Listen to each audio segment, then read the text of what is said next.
What is going on, Ravens flock? Welcome back to another episode of the Ravens Way podcast.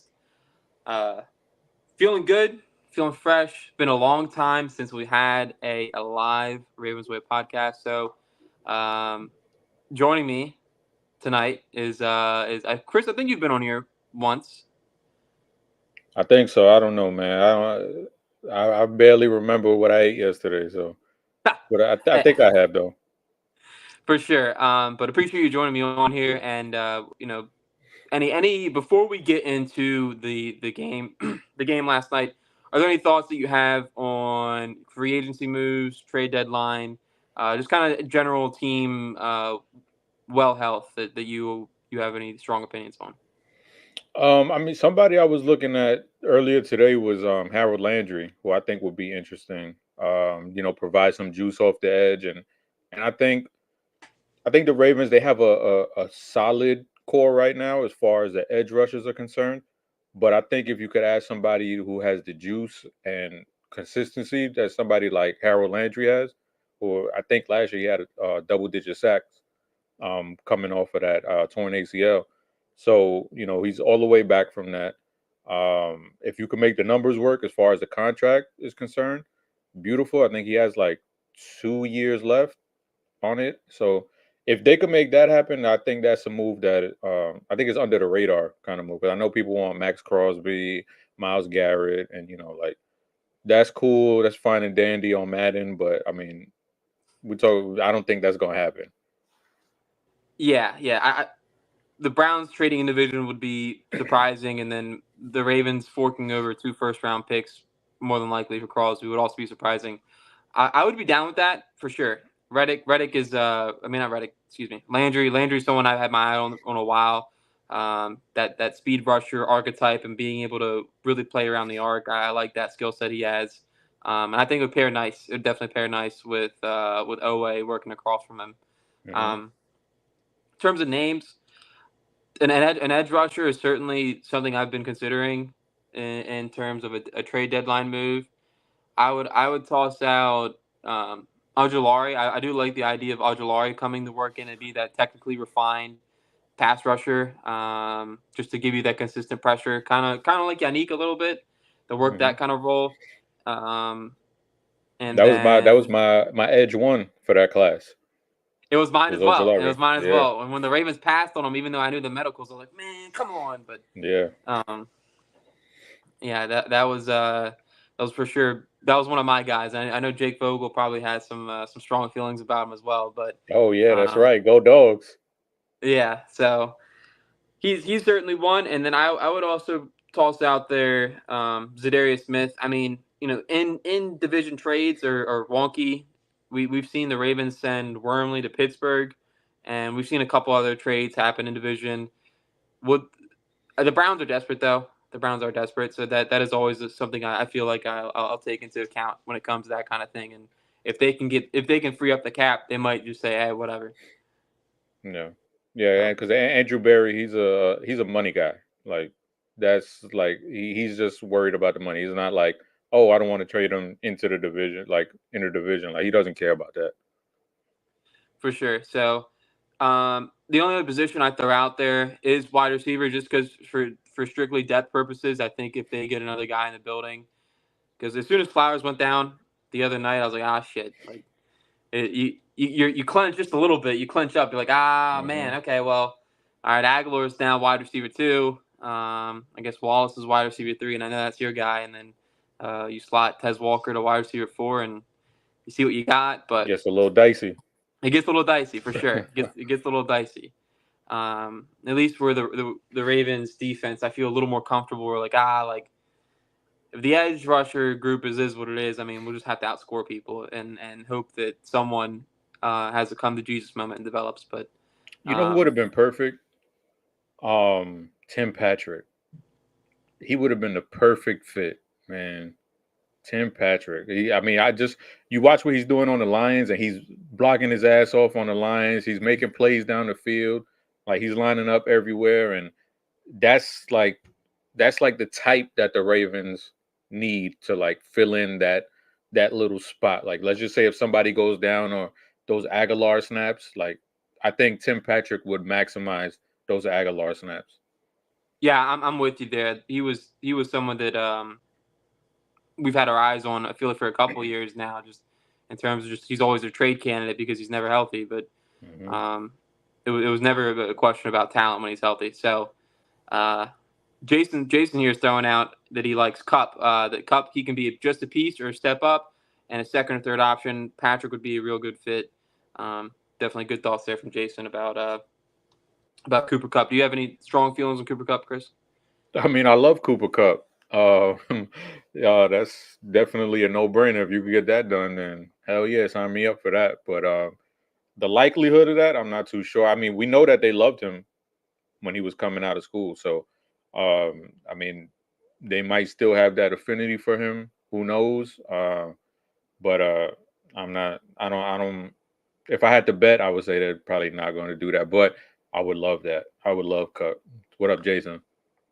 Yeah, I'm with you there. I would you can almost it's you think about the Ravens offense and you have Henry and there's almost a whole offense centered around him. You have Lamar, you have an offense centered around him, and then um, with Cup, you can almost do the same thing. You can center a scheme. I mean, we saw it with the Rams, the way that they use Cup in the slot and worked them. So many defenses was keying on that, and it opens up a whole bunch. It's already opened up in the Ravens offense. So if the Ravens send a second round pick for him, and I wouldn't really be too upset. Jason's also tossing out there that they took Bowser over Cup and Kamara. I'll never forget that. Mm. Yeah, that was. There's been a couple of those. There certainly has been a couple of those, but um, without further ado, just to hop into the game, um, starting with the Ravens' pass offense, I'll kick it off, and I feel like we're probably gonna have the same thoughts on this at least. Is Rashad Bateman his first 100-yard game in however long it's been, 2 years, and I was talking to Jason before on the show last week. We do every Wednesday, and I liked the matchup of Bateman versus McCollum. McCollum was the guy I was very high on. He had almost a perfect RAS score, if not a perfect RAS score coming out. Um, and for him to go out there and you see at that sideline, deep sideline pass play, for him to be able to work that head hesitation in there and be able to continue to be a high IQ route runner and be a productive player and be a positive player was encouraging to see for sure. Yeah, man. I mean, it's always been there. You know, as far as the route running, the ability to create separation, it's always been there. It just hasn't connected between he and Lamar for whatever reason. Whether he's injured, whether Lamar is injured, it's just not being on the same page. And this year had a healthy offseason, both of them. Came into the year, started sprinkling it in, and now we see it where the last few weeks, there's plays where he's actually the first read. And that fits into Bateman's wheelhouse because if you want a guy who can separate quickly, that's Bateman. And then yesterday, what we saw, like you said, the play against Zion, that's just beautiful. Like that head fake that he did, it was just perfection. Um, and the fact that Lamar connected, which is something that we haven't seen in a long time, where Lamar, throws that deep bomb over the top. Um, it was beautiful to see, and we see that chemistry just building every week. Every week we see it because I forget what I think it was the Bengals game where you really start to see the anticipation throws from Lamar, where the ball is out of his hands before Bateman's head is even turned around or before Bateman is even out of his break. And we weren't seeing that last year or the year before. So to see those steps and to see that trust and timing that they have is beautiful to watch. I'm almost getting a tear right now in my eye just thinking about it. I mean he can wear whatever he wants. He can do whatever he wants. Just keep going out there, keep producing, keep being a positive player, and that you hit it pretty bigly there at the end was the fact that a lot of the times in the past we would see Lamar really not trust that throw, that timing throw to Bateman, leading him. Lamar really liked to see Bateman get open before he threw it to him. But as we've seen over the past couple of weeks, Lamar's starting to have that faith, starting to have that chemistry with him, and um, being able to play on time with Bateman and also out of schedule as well. We Mm-hmm. saw that with the play where Bateman worked back, which was really impressive. It's something, Yeah. once again, in the past we just haven't seen really happen between them two, where Bateman got positive to the quarterback. Yeah, man, I love it. I mean, there was a lot of hoopla about them not working out in the off season.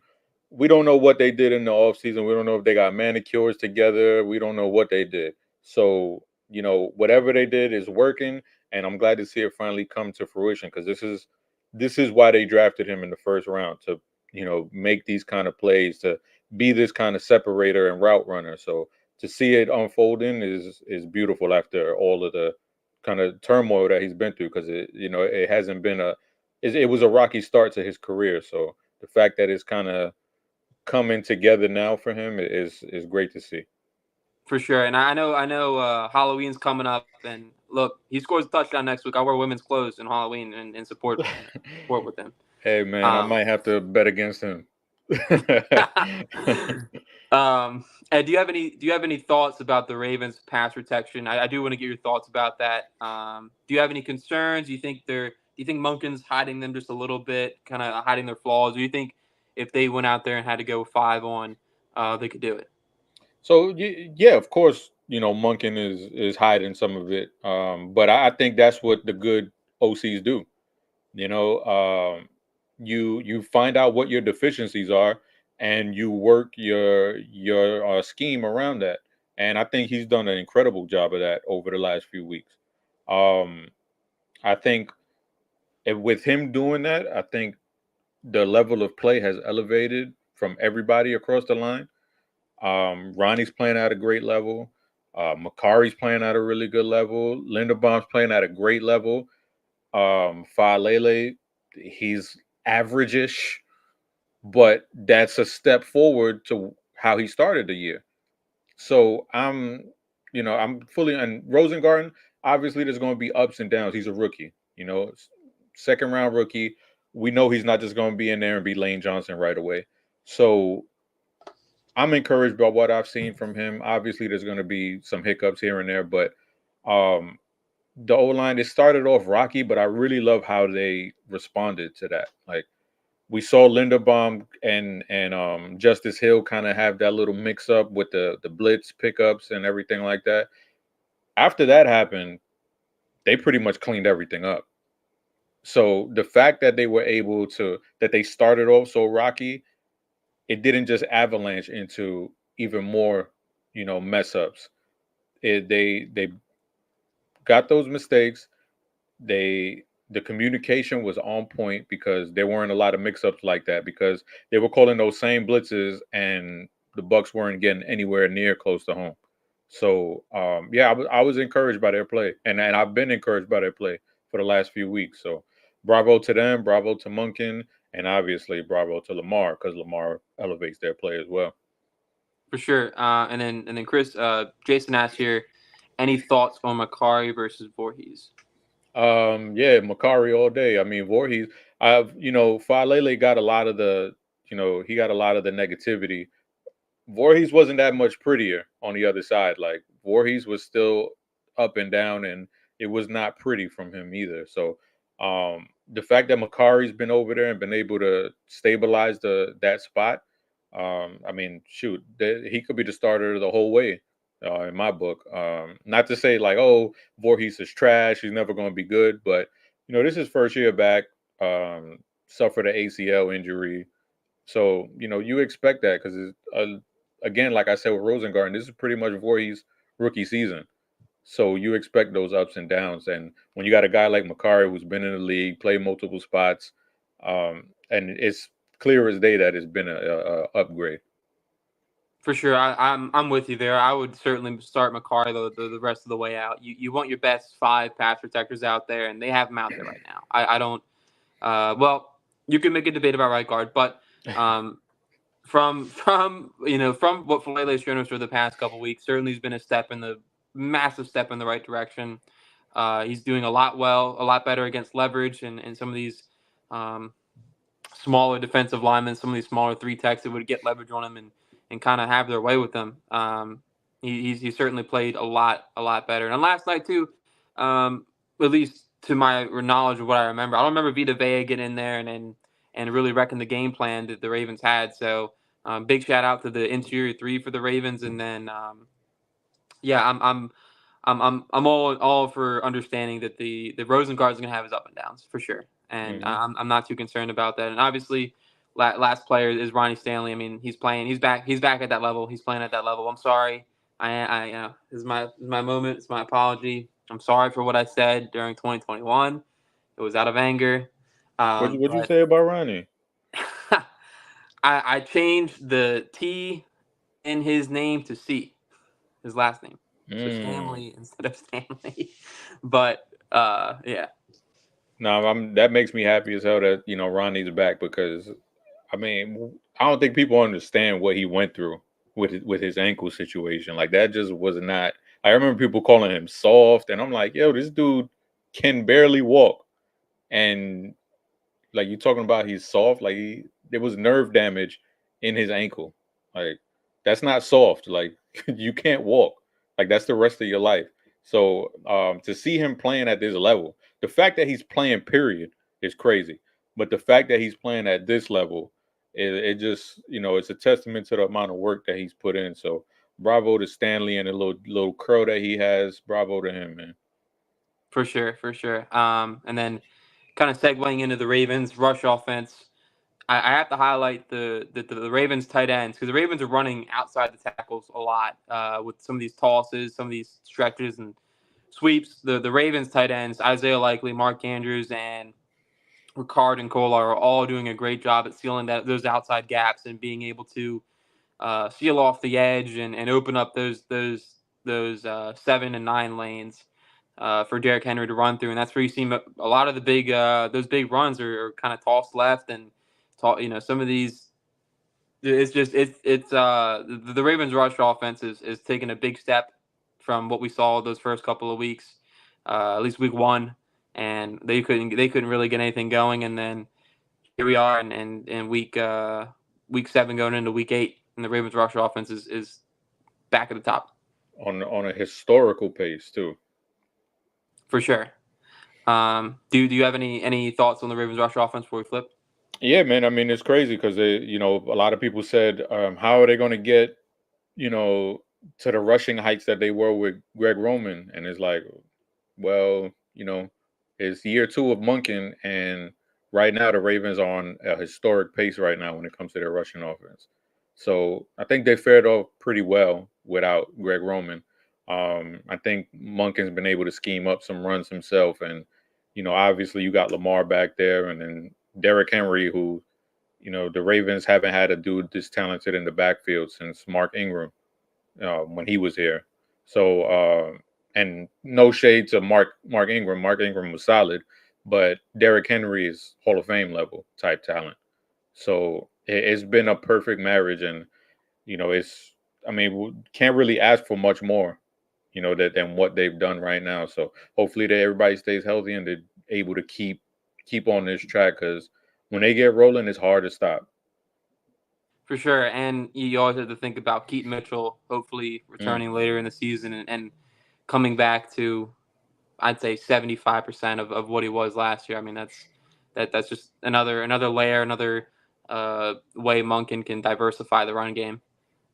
Yep, and then So shout out to Justice too. I know we talk about Derrick Henry, but Justice Hill, man, he's been an unsung hero. Like there's so many high leverage moments, third downs, where he's able to pick up those crazy yards and like whether it's a dump off or just running on the outside. Shout out to him because he's doing a little bit of everything: catching passes, running the football, pass blocking. He's having a hell of a year. by far, I think in terms of most improved player, he's up there. He's certainly up there on our team. The pass protection has been night and day from what I remember last year in the championship game. Like, man, like we just needed Justice Hill to just give us a play, and for him to go out there, and he's always had the right technique. It's just sometimes it was a leverage issue, sometimes it was whatever it may be. But he's went out there. He's certainly put on some great tape, and you to your point with, I think yesterday it was like 3rd and 20 something, and he's getting a little dump off, and he's taking it all the way almost to the first down line. He's just Yeah, got uh, them in field goal range. yep. and those plays matter at the end of the game. Those points add up and those yards add up for sure. So, any final thoughts on the Ravens offense before we flip? I'm excited for these next couple of weeks because these are going to be the best. Well, I mean, I throw week one out, so just because week one is so weird, they didn't nobody played in the preseason, so that's always a weird week. But since then, I'm going to say these are the two best defenses that they've seen this season so far, and I'm talking about the Browns and the Broncos. Those two, you look at defensive categories, and those two teams are at the top half of the league, top third of the league when it comes to defense. So this is going to be a big test for the Ravens offense, and I want to see how they fare against these defenses because they're stingy as hell, especially the Browns. So if they can roll in there and dominate the way that they've been doing, that's going to give me a whole bunch of encouragement when it comes to playoff football, because playoff football, those are the type of defenses that you're going to see. Things kind of get tightened up. And we've seen what happens when things get tightened up on the Ravens offense in the playoffs. And these are going to be tests for them. Obviously, a team led by Bo Nix, obviously that's not a playoff team. But when we talk about playoff caliber defenses, I think these two teams have playoff caliber defenses. So it's going to be a good test to see how this offense fares against them. Absolutely, and these are games your team should definitely win, but these are also good. I don't want to say measures because they're not. No one thinks of these teams as to your point. No one thinks of these as playoff teams, but these are playoff defenses for sure. Mm-hmm. Um, I've noticed that every week when I look at my fantasy box, I see the Broncos defense has never let me down, never let me down yet. Yep. So Ravens run defense, I thought was a little less than standard against them, against the Buccaneers. The Bucs had a couple of runs where they just kept pounding away, and I think honestly, if the Bucs stuck to the run, this probably would have been a closer game than it was, and there'd have been a lot less, of course, turnover. But the Ravens, of course, once they build that lead, it's just hard for teams to really run on us.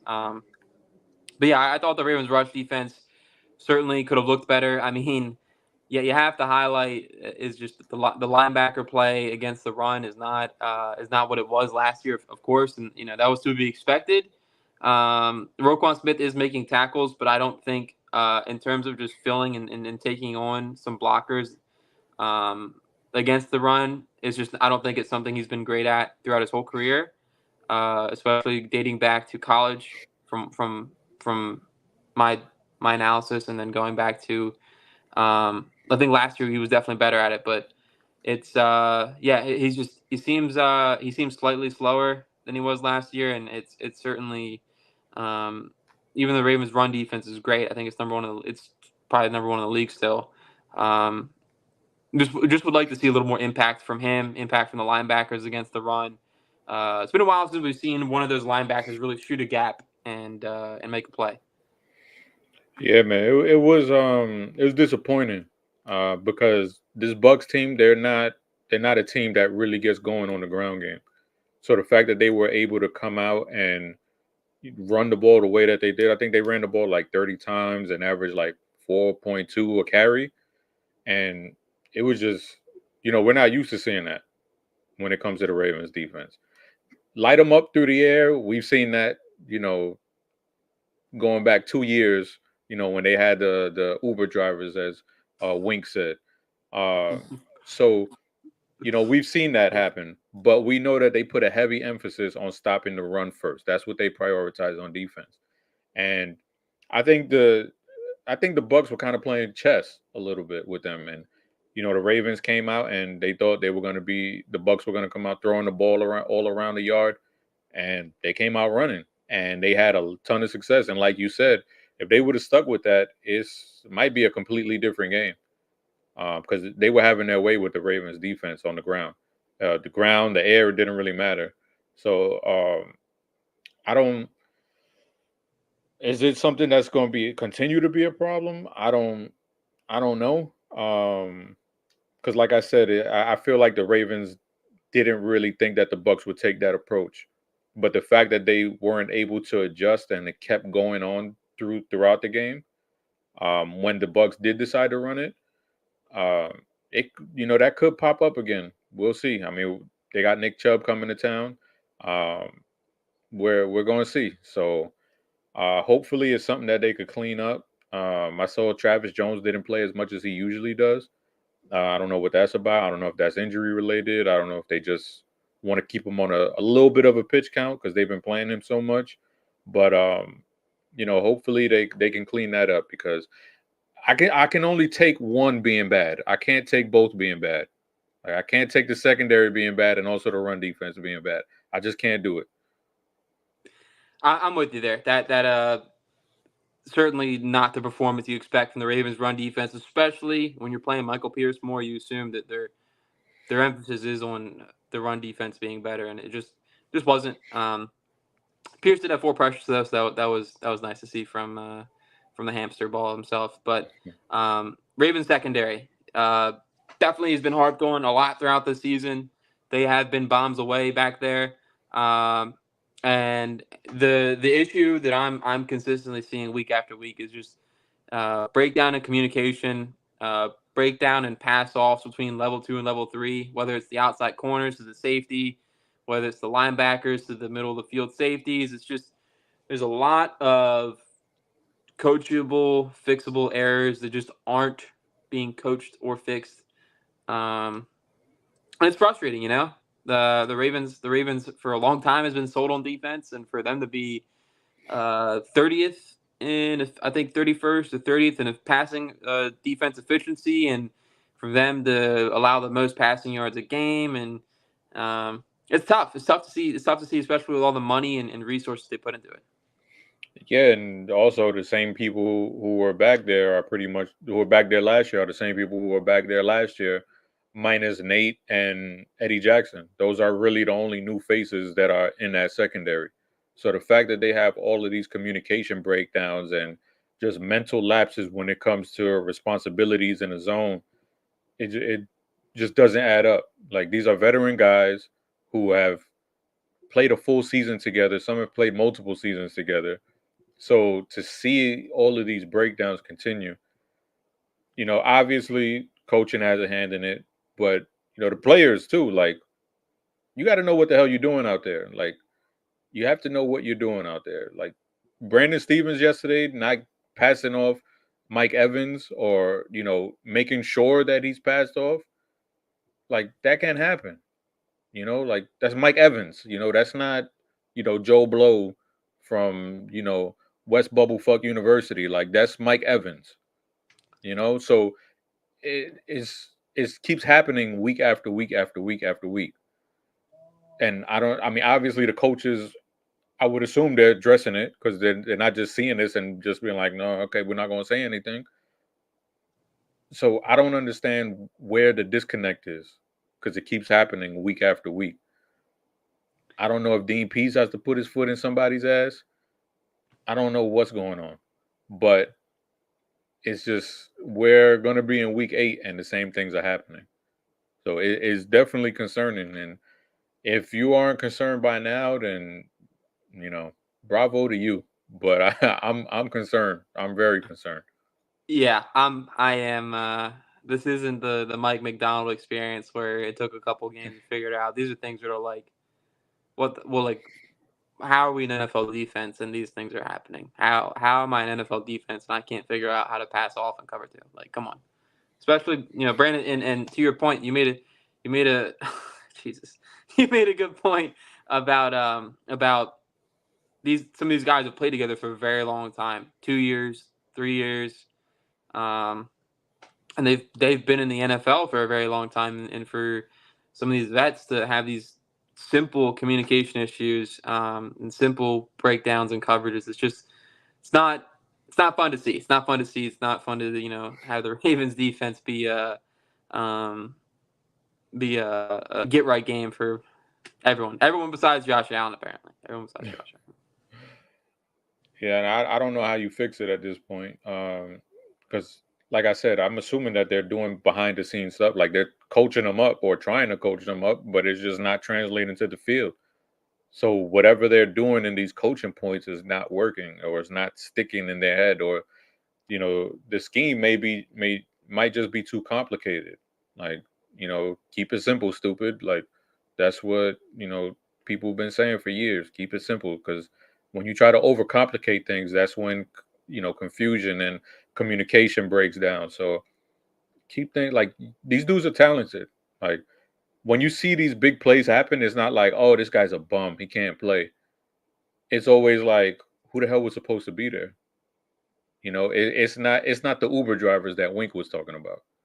These are talented guys that we've seen play, we know can play, and it's just mental lapses. And if they can fix that somehow, then this team is going to be dangerous. But until they do that, until they show it, even against a bad team, like, just show me against anybody at this point, because like you said, it's just been, other than Josh Allen, it's just been bombs away. So just get it right. It seems so simple, but it's been so difficult for the secondary to do. For sure. And speaking of the upcoming opponents, and we'll go ahead and transition out of the Bucs game unless you have any final thoughts. Is Bo Nix? There is no there's no shot in hell that we let Bo Nix go out there and have a get right game. If that happens, that's where we need to have some hard conversations. Like, that just can't happen. There's just no. I've seen too much of Bo Nix. I've seen too much of Bo Nix in college, and I've seen too much of it in the NFL for him to go out there, and have a get right game against the Ravens secondary. Man, if that happens, I might have to drop kick my TV if he gets right against them, because Gardner Minshew's the Ravens killer, and if you would have told me a few weeks ago that Gardner Minshew was going to light them up the way he did, I would have said nah. And look at how Gardner Minshew's been playing the last few weeks.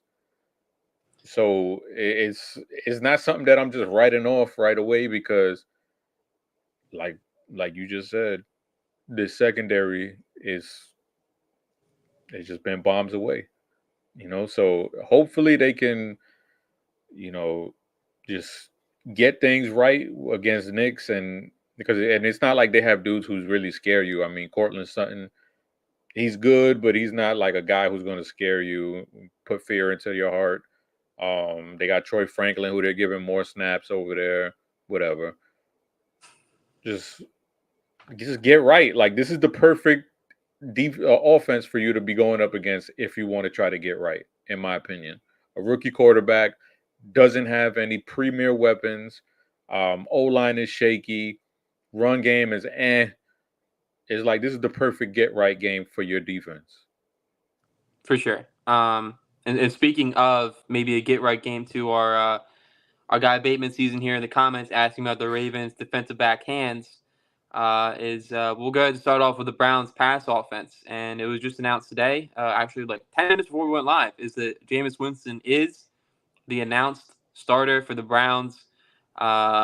He will absolutely throw that ball and throw some very dangerous passes, and the Ravens defense will definitely have to capitalize. So to your question, do you think the hands can improve? No, I don't. I think awareness could certainly improve, and that probably lead to more interceptions than if the Ravens were to go out there and get better hands.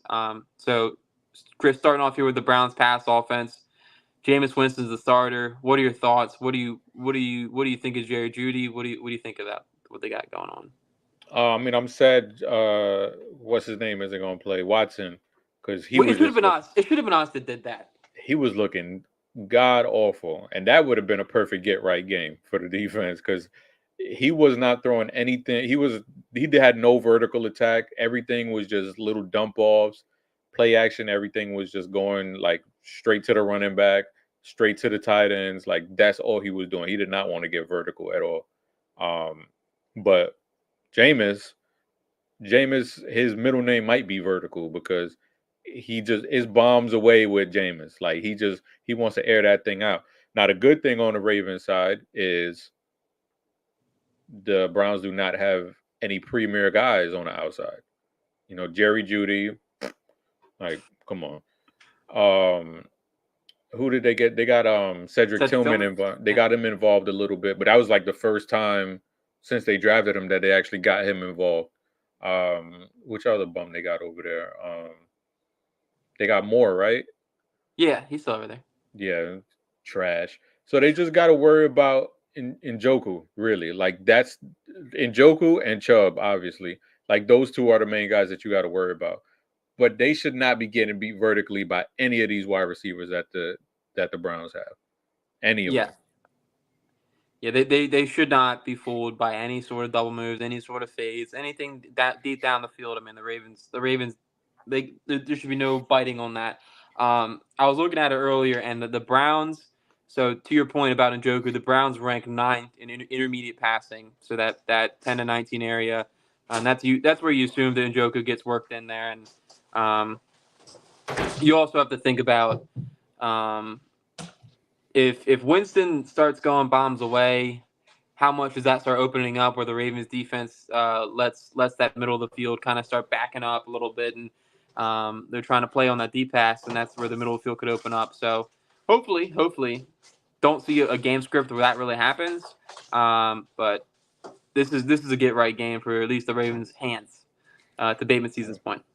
Yeah, and like their offense too, their offensive line, their offense as a whole, they're like one of the most penalized units in the NFL. I think they might be the most penalized unit in the NFL. So, we think of the Cleveland Browns having a great offensive line, but they're missing a few guys on their offensive line.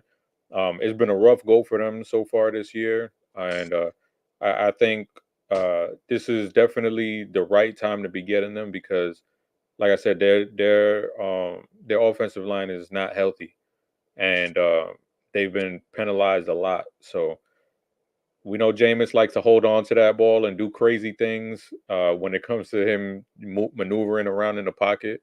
So if they can get paws on him, we know Jameis could definitely cough up some turnovers. For sure. And the last thing I'll toss out there is that the Browns' pass offense is so bad in terms of where they are in efficiency, play action, all that stuff. I was looking at it earlier that NFL Pro is giving the Ravens pass defense. We just spent so much time saying how fundamentally bad it was. The Ravens pass defense has an advantage in this game according to NFL Pro. So just to point out how bad it's been with Deshaun Watson and how gutted I am that was not us. Especially after he What happened came to back us? against them last year. Yeah, especially that he went out there last year and took that PED shot and came out there and started slinging all the guns. Um, but yeah, the flip to the other concern is Nick Chubb, the Ravens rush offense. I mean, Browns rush offense, getting the rust off of that big injury he had, but um, certainly has turned it up on the Ravens in the past. And the one I go back to is the 2019 Baker Mayfield Nick Chubb game where they ran all over us. They had their way. So certainly have to account for him. And the Ravens' run defense has been great, but we saw last week, we don't want to keep trending in the other direction and let the Browns start working play action in because they're running so well.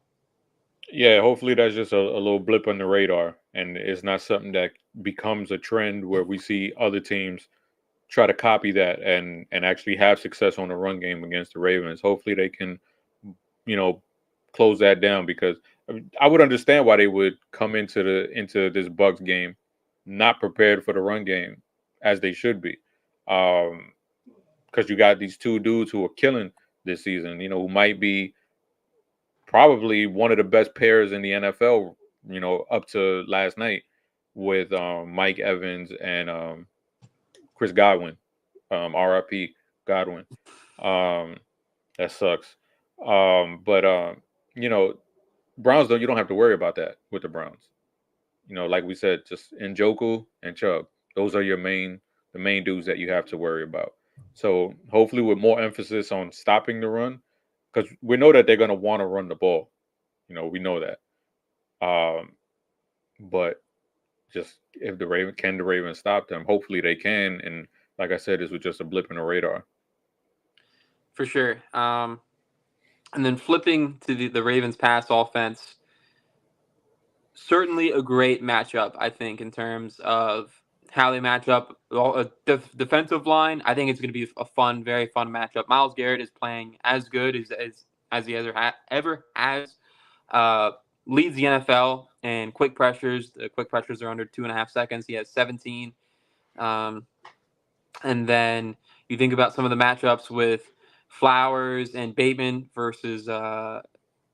Hopefully, I'm up to date on my Browns injuries. Ward and Newsome. So some great one-on-one opportunities are probably going to happen because I feel like the Browns have good confidence those two guys will be able to hold up in coverage.